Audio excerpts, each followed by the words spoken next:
kewajiban ayah menafkahi anak itu? Nah, kembali, kalau saya katakan di pasal 156 itu ada, tapi ya poin A, apabila istri ya mengajukan gugatan, maka istri harus siap ya. Itu kata hukum.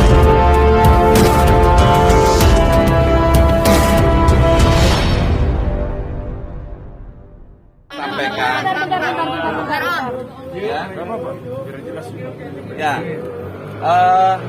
Saya juga mungkin setelah ini tidak ikut campur tangan lagi, karena saya serahkan sepenuhnya sama pengacara dan Jonathan di masalah perceraian. Karena masalah pidananya mereka kemarin sudah cabut laporan.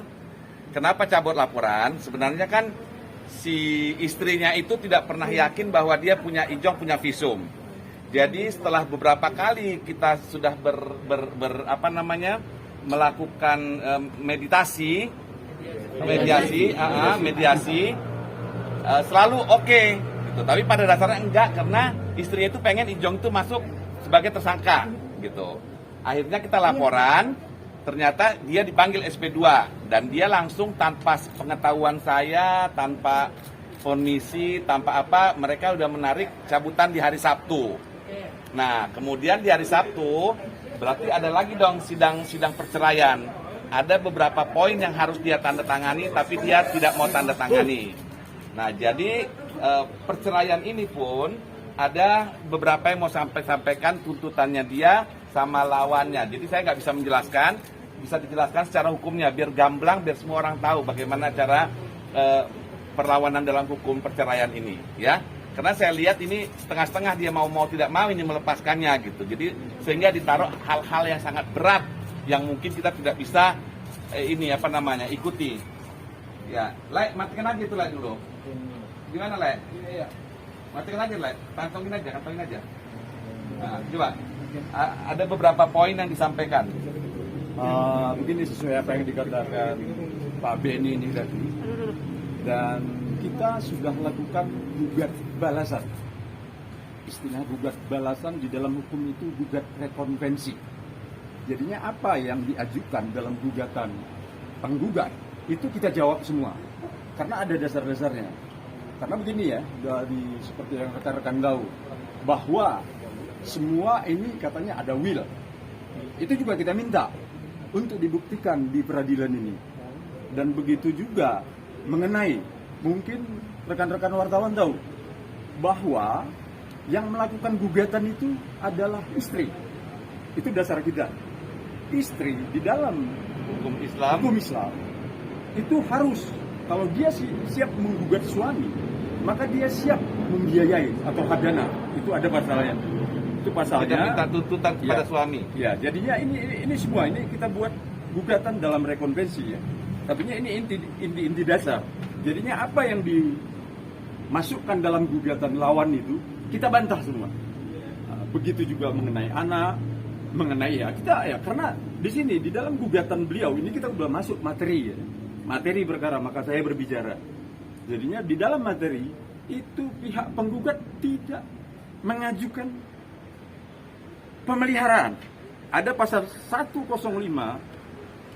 hukum Islam itu dikatakan memang benar 105 anak yang belum di bawah umur itu hak ibunya. Tapi di dalam amar putusan atau permohonan amar putusan gugatan itu tidak diminta oleh penggugat untuk pemeliharaan. Yang diminta adalah perwalian. Tolong digarisbawahi. Itu kita tolak. Perwalian itu ya beda dengan pemeliharaan. Nah, jadinya perwalian itu ada di pasal 107. Jadinya inilah satu ya, kita tidak berbicara ya mungkin mengenai yang lain-lainnya, semua kita bantah sesuai dengan dasar-dasar hukum yang ada. Jadi di samping itu juga semua yang apa-apa yang diajukan oleh penggugat kita bantah. Jadinya kita bantah gugat kembali. Kita minta majelis hakim mohon mempertimbangkan pertimbangan hukum kita yang sudah ada dasar-dasarnya. Ya, 105 memang itu benar. 105 itu benar dikatakan bahwa anak yang di bawah umur adalah haknya kepada ibunya. Tapinya di dalam amarnya itu tidak diminta. Akhirnya kita gugat balik, kita yang minta agar anak yang di bawah umur itu kita yang melakukan pemeliharaannya. Nah, mungkin ada pertanyaan lain, nanti terlampau lebar nanti saya. Mungkin Gugatan rekompensi ini udah ditanggapi oleh pihak sekolah? belum. Jadinya mungkin begini, perlu saya katakan. Gugatan rekonvensi itu bisa dimasukkan di dalam sebelum adanya jawab. Kamera bang. Jadinya gugatan rekonvensi itu bisa dimasukkan di dalam jawaban. Kita masukkan sekarang dalam jawaban, berikut juga gugatan rekonvensi. Itu menurut hukum acara. Hukum acaranya. Jadinya kembali, kalaupun apa yang didugakan oleh pihak-pihak penggugat sesuai dengan pasal 1866 Kitab Hukum Undang-Undang Perdata, silakan buktikan secara formil. Kita mau cari, kalau di perdata adalah pembuktian secara formil. Nah, bukankah kewajiban ayah menafkahi anak itu? nah, kembali, kalau saya katakan di pasal 156 itu ada, tapi poin A, apabila istri mengajukan gugatan, maka istri harus siap. Ya. Itu kata hukum Islam. Kata hukum Islam harus siap untuk melakukan pembiayaan. Malah kalau ditarik nanti sampai A, B, C, D-nya, memang ada dituliskan bahwa klien kami tidak bisa siap memberikan apa, tapi nggak bisa dipaksa sekian begitu. Tidak bisa. Jadinya di sini ya kita minta ya, oke, sesuai dengan pasal 156 ini, klien kami saudara Ijong ya semampunya. Tapi saya yakin lah. Karena sedikit saya tambahkan, kalau Ijong itu kan bukan pegawai negeri ya. Kalau pegawai negeri itu kalau saya ingat di dalam hukum Islam itu pun ada dua hal yang dia patut kasih, yaitu harta kayak semacam pemberian kepada istri, kayak kayak mahar ya, apa namanya? Kalau kita kasih lah itu seperti benda-benda gitu. Nah kalau di dalam yang kedua bahwa Ijong itu kan pekerjaannya artis. Ada syuting, ya ada uang. Kalau enggak, ya dia nggak punya uang kan begitu. Jadi artinya dia akan mencukupi sesuai dengan kemampuannya. Tapi kalau si Ijong itu pegawai negeri, ya itu sudah dimasukkan ke dalam undang-undang kita bahwa ada dipotong gajinya buat anaknya. Ini saya tambahin lagi. Kecuali ya seperti ada pertanyaan teman-teman tadi. Ini kalau Ijong yang menggugat, maka diwajibkan dia melakukan pembiayaan anak-anaknya. Hadana. Tapi nanti jadi ditarik pula ganti gugatannya. Enggak. Udah tidak bisa.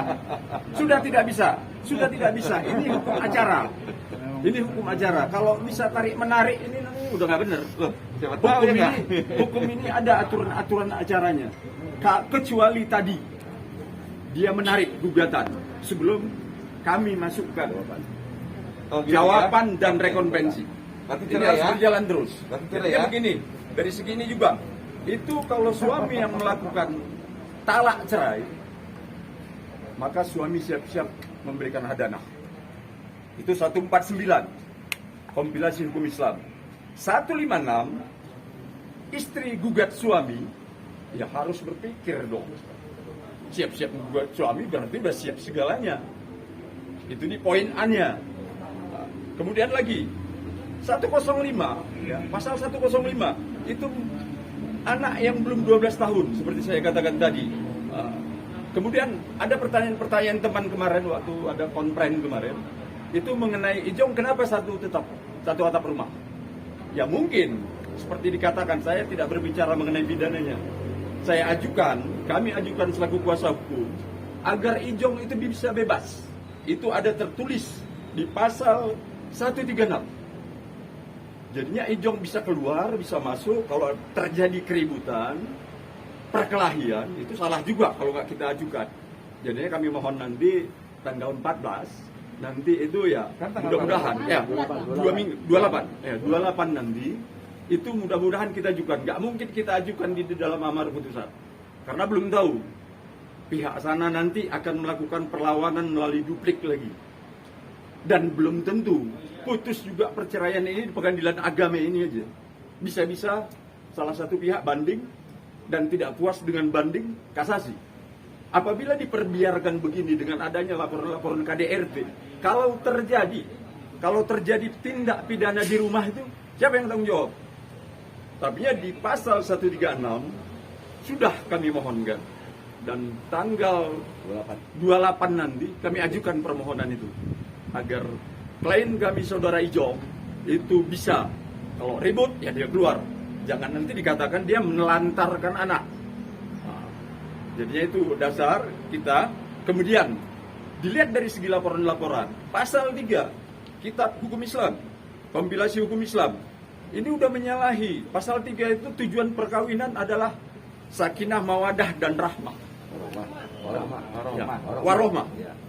Jadinya di sini ini dengan adanya terjadi percekcokan ini sudah tidak ada lagi bisa tercapai pasal 3 ini tadi. Nggak bisa suruh Ijong talak 4. Wah, itu enggak hak kita. Kalau Ijong yang melakukan gugatan, dia namanya talak cerai. Kalau wanita itu melakukan gugatan, itu gugatannya adalah gugatan perceraian. Terpisah. Nah, terpisah. Kembali apabila. Jadinya itu aja saya rasa. Apa itu? Oh, pencabutan katanya Sudah damai atau bagaimana Om Ben? Ya, jadi kemarin itu tanpa tanya saya, mereka itu sudah mencabut laporan. Berarti berbarengan ya Om Ben? Ya, dua-dua cabut. Akhirnya istrinya mau karena sudah dipanggil sebagai mau tersangka kan, sudah SP2-nya gitu. Akhirnya dia mau. Jadi kemarin hari Senin harusnya tanda tangan, tapi dari pengacara saya dengar si istrinya tidak mau tanda tangan, lagi. Alasannya mau nunggu ini perceraian yang perdata. Jadi kalau menurut saya sih itu udah dua hal yang berbeda ya, perdata sama pidana. Makanya saya sudah bilang sama Ijong, yang penting perdata sudah selesai, Aci sudah usah ikutan. Masalah perceraian biar si Jonathan tambah dewasa, biar aja yang dia melakukan, dia ikut prosesnya. Karena Ijong ini juga kurang matang, jadi lama-lama saya aja sering berantem sama dia. Karena apa yang saya mintakan semua terbukti sebenarnya, kayak visum pertama, saya yang suruh dia visum, akhirnya ketahuan dia memang digugat, akhirnya dia pembelaan. Saya bilang tampil sama wartawan, biar dia takut bahwa kau ada perlawanan. Nanti pasti dia minta ditarik.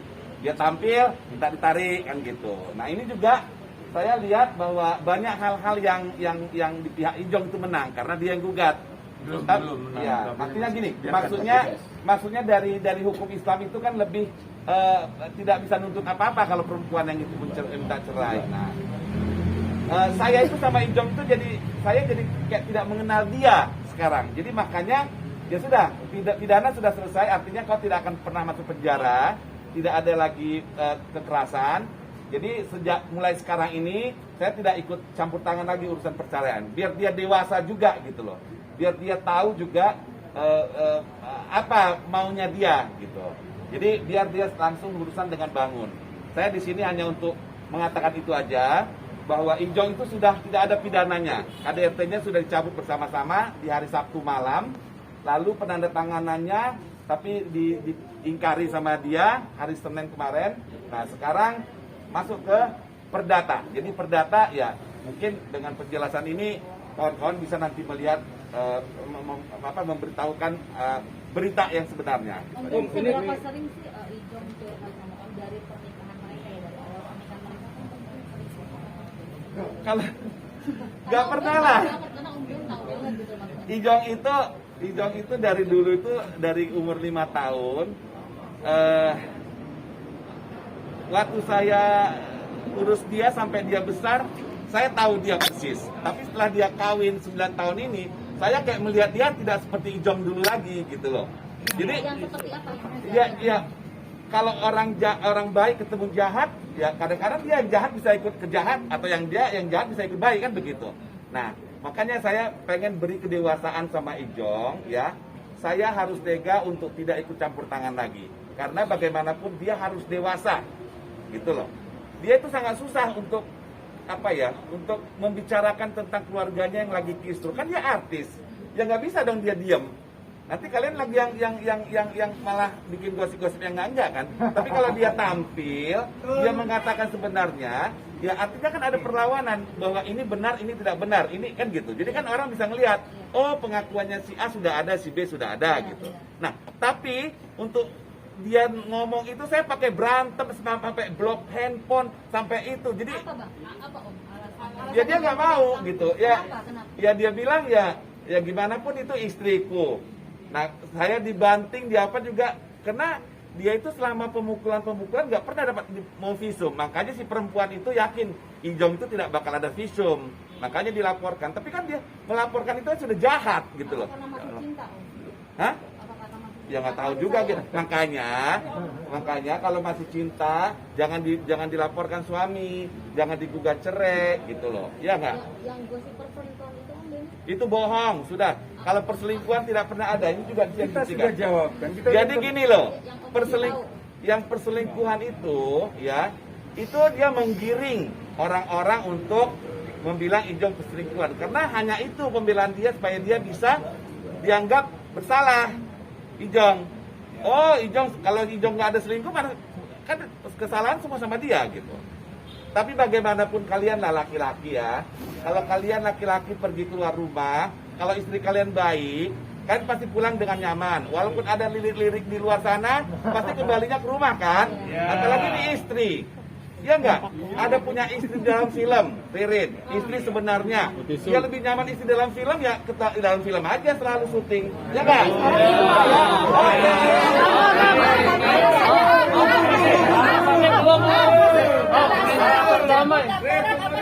Alasannya apa? Semuanya takut di penjara apa gimana om? Ini damai.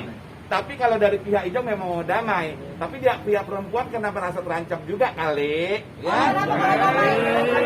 Karena kayak cantik. Apa jadi cerai juga atau gimana om? Kalau cerai 1000% saya yakinin cerai. Kenapa? Kenapa sebegitu yakin om? Karena ada hal yang saya tidak bisa bilang di sini, yang Apa itu tuh? sangat rahasia di antara hubungan mereka. Oke?